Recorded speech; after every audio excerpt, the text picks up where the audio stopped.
Meron po tayong balita mula sa bansang Amerika. Naging mainit ang pagtugi sa isang babaeng nagnakaw umano ng isang truck.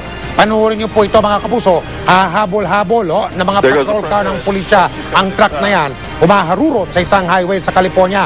Maya-maya pa, ayan, itinabi ng suspect na babae ang truck. Lumabas siya. Habang ayan, umaandar pa yung sasakyan. Tumakbo siya. Tinangka niyang tumakas pero na-corner siya. Ayan ang mga pulis. Batay sa payag ng truck driver, hihilain o itotow niya dapat ang kotse ng babae nang biglang sumakay ang babae sa truck at patakbuhin yon. Posible raw makasuwa ng pagnanakaw ang babaeng awak-hawak na yan ng mga pulis.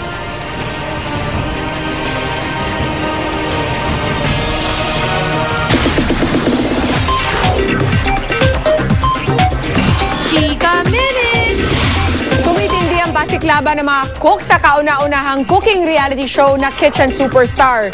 Sino naman kaya ang sinasabing heartthrob ng kusina? Alamin sa chika ni Kata Tibayan. Painit ng painit ang labanan sa pagitan ng Teams Cordon Bleu at Red Hot Chili sa kauna-unahang cooking reality show ng Kitchen Superstar. Amang cook na atasang magluto para sa 250 graduating high school students sa graduation ball nila. Naghati-hati ang mga cook sa pagluluto ng mga putahe nila. Si MJ ang nanguna sa paggawa ng Choco Stick Peach Float ng Team Red Hot Chili.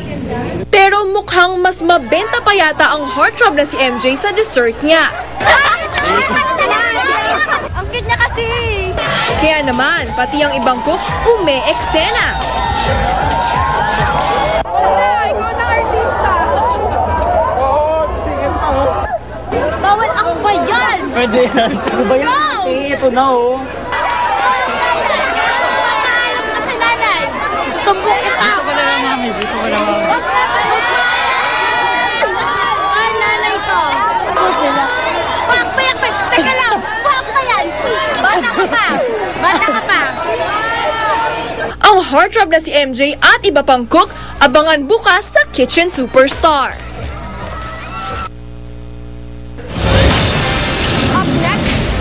Iwamoto nagwala matapos pagbantaan umano ng ex-boyfriend.